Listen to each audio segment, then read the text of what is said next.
I know microphone reviews aren't the most interesting thing to watch unless you happen to be looking for a new microphone. And that's because they can be really time consuming and frustrating to test across various different environments and conditions and try to figure out which is a good microphone based on what you'll be recording. So today I want to take a look at three different Sony microphones, all which have very terrible names. That's the Sony ECM-G1, the ECM-B10, and the ECM-B1M, to find out which one of these microphones might be the best for you. Hi everybody, foXnoMad here, and today I want to help you travel smarter by taking a look at three different Sony microphones which might help solve a problem that you might be facing, especially if you travel and film on the road often. See, I've been using the Deity D3 Pro for years now, and it's a microphone I'm very happy with. But it requires a cable to be plugged into my Sony camera, and because of the physical design, it has to be transported in a fairly big case. The D3 Pro also has an internal battery that needs to be charged, meaning it can't get powered directly from the camera, and I've also got to remember to turn it on before using it.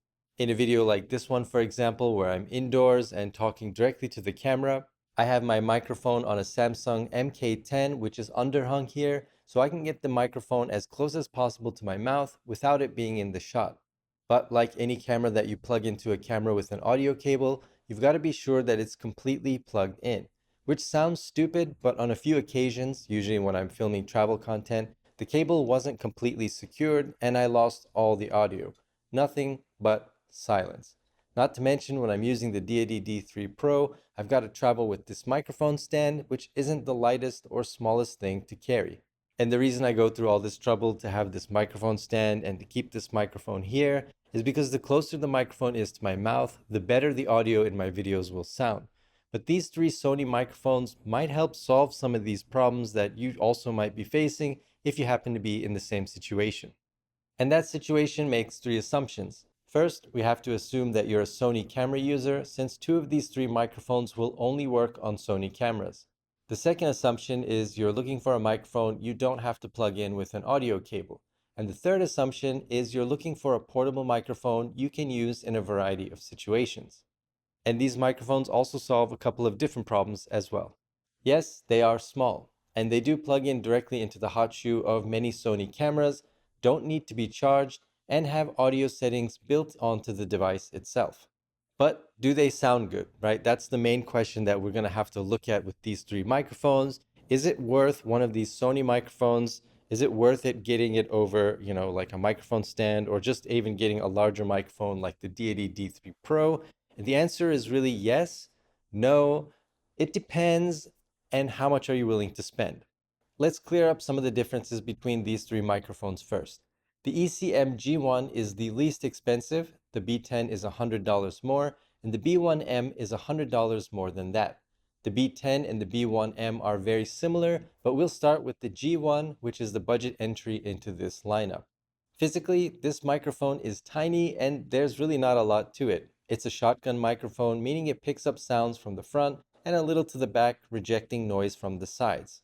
That's ideal for vlogging or when you might be facing the camera or recording things that are relatively close up. The G1 weighs 34 grams and comes with a small windscreen. Unlike the other two microphones in our comparison, the G1 can be used directly by hooking it up to the hot shoe or by using it with a cable plugged into the audio jack. Alright, so to give you a kind of baseline, this is what it sounds like when I don't treat the audio, when I don't edit it in post. This is what it sounds like from the Deity D3 Pro, which is about right there. So you can probably hear that. You can probably hear the echo in this room, maybe the air conditioning as well. So this is what it sounds like directly out of this microphone. But now we're going to switch over to this. This is the ECM-G1. I'm going to plug this into the hot shoe to give you an idea of what that sounds like. All right, now we have the ECM-G1.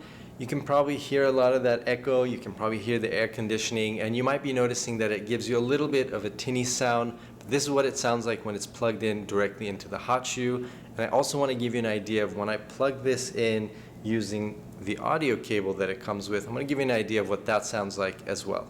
All right, so I just plugged in the audio cable. Here, you can take a look and see, yeah, there's the audio cable plugged in, and you're probably noticing now that although this audio is untreated and you can still hear the echo and everything, that the audio cable gives it a much more full sound with the G1, and you can hear it's a little bit bassier, a little bit fuller. So the sound quality with the audio cable plugged in is just a little bit better.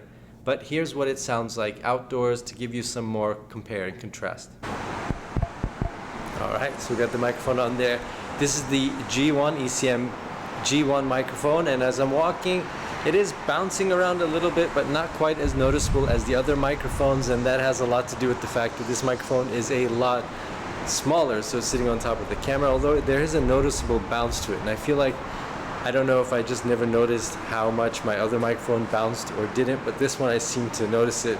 On these Sony microphones, I seem to notice it, and I guess I'm just really concerned to see whether or not that sound is being picked up by the microphone.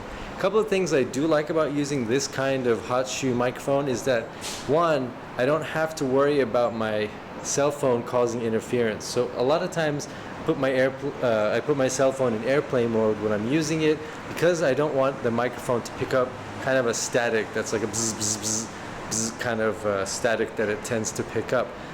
With these microphones, because there's no cable where the static can be picked up, because it's going directly into the camera, there's a lot less chance and a lot less opportunity for static to be picked up, which is really nice. Also, I do like that this whole setup is a lot smaller. It's a little bit less cumbersome, and it's just nicer to carry, even though the camera is getting a little bit heavy. So let me put this down here.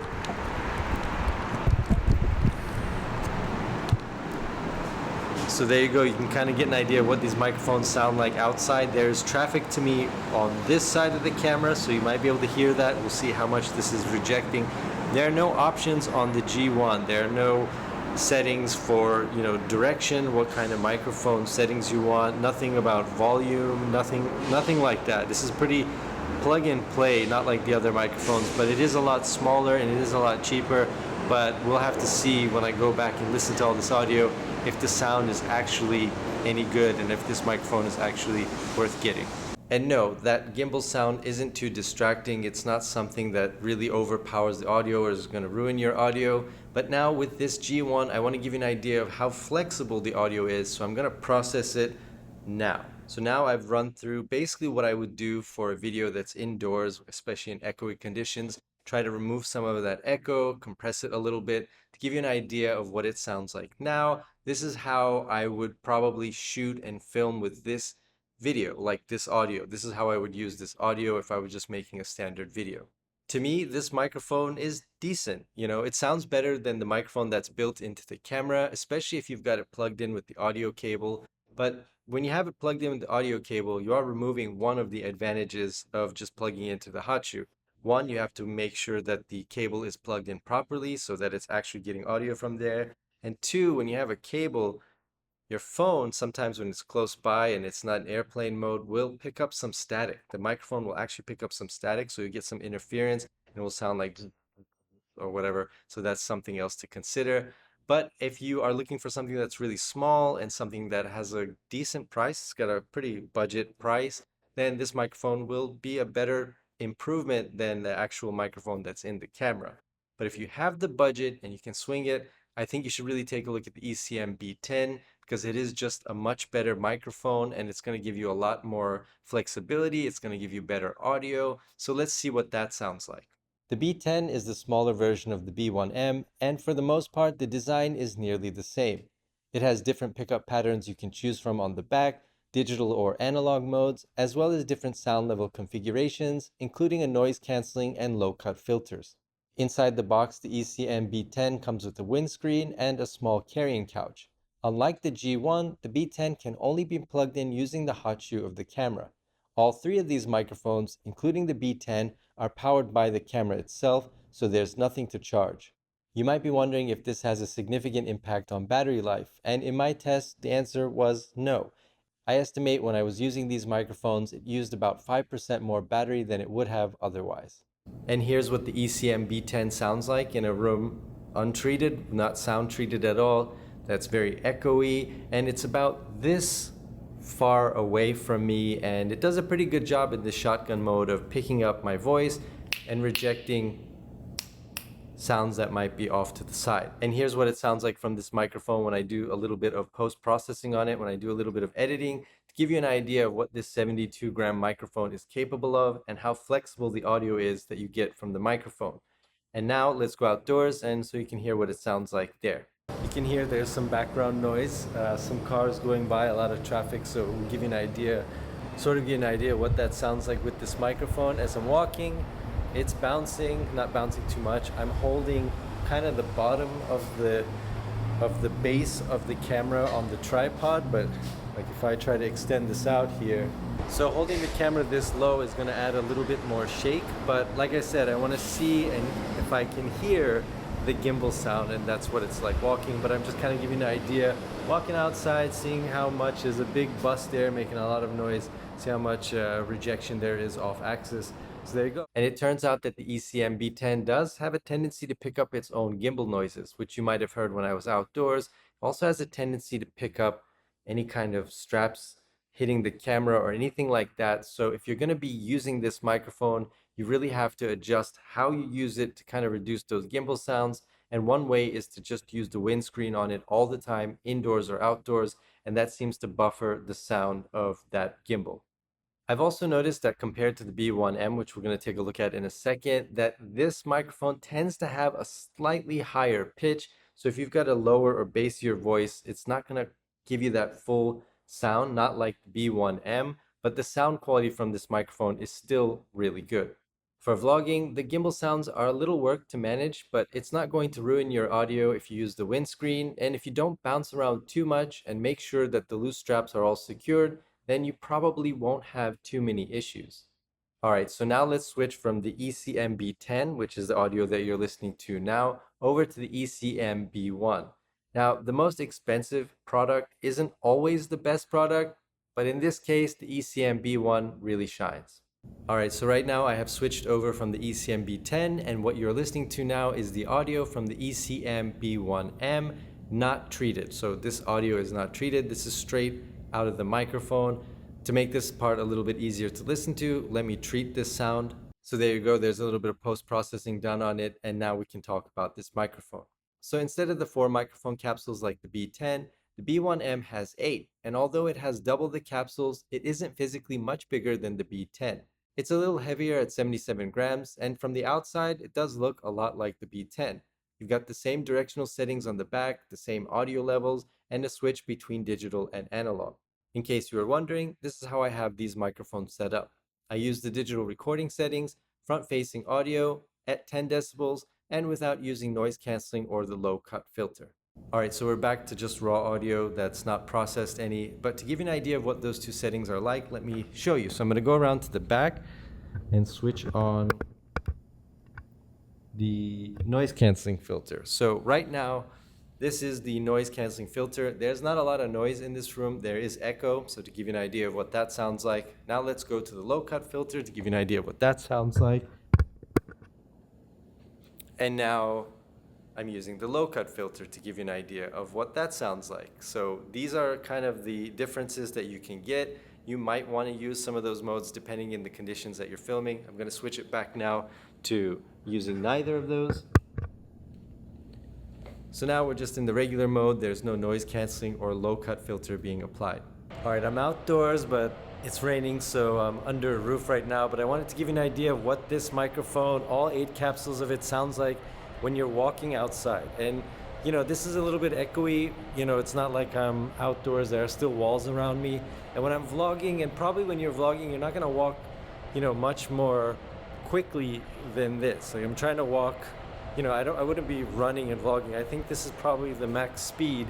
And the reason I'm doing this is because I've read a lot online about the gimbal and the gimbal sound, and a lot of people have questions about the gimbal sound. So I wanted to find out whether or not that sound is going to be something that's going to be distracting, something that's picked up by the microphone, or just something that you're not going to want to deal with, or that's going to take away from this microphone altogether. So like I said, I can see the microphone bouncing up and down. It's bouncing a lot more than my D80D3 Pro, but I wonder if that sound is being picked up by the microphone. I don't know about you, but I noticed less gimbal sounds when I was using the Ecm B1M versus the Ecm B10, especially when I had the windscreen on. Honestly, without the windscreen, the gimbal sounds are just a little bit too much for vlogging for my taste, so this would be a little bit annoying for me. But with the windscreen on, it seems to get rid of, or at least reduce that gimbal sound just enough to where you can work with the audio. Most microphones will pick up some sound when you shake them, but the gimbal is one Sony might want to improve upon on these microphones, but they probably won't for the time being. I say that because the B10 is the newer microphone and uses the same mechanism as the B1M, so they seem to be happy with it. Just remember to use the windscreen and lock the microphone securely when it's on the camera. The ECM-B1 has a fuller sound like I mentioned and tends to complement bassier sound, so if you've got a lower voice, this might complement it a little bit more. But it's expensive. This microphone is over $300. It's close to about $350. And if you break the gimbal or you break something on it, it's all built into one. So that's going to mean new microphone time. And that's mainly because the gimbal is going to get the most physical wear and tear of the microphone, and it's not separate like the D3 Pro, for example. But all of these microphones are a lot more portable than something like this guy, and I think the trade-offs are really worth it, especially if you're filming and traveling often. Now, if you're mainly in a studio setup, you're probably better off with something like this, where you have an audio cable because you can then extend the microphone far away from the camera to pick up very specific sounds. Not only can you move the microphone where you need it, you can also mount other things on top of the camera, like a light. At this point in the video, you might be also noticing that it's a little bit darker, and that's because I can't place the light on top of the camera because of the hot shoe. It's taken up by the microphone itself. But if I take this, I can maybe kind of put it sideways and we can see how that'll work, if that will work.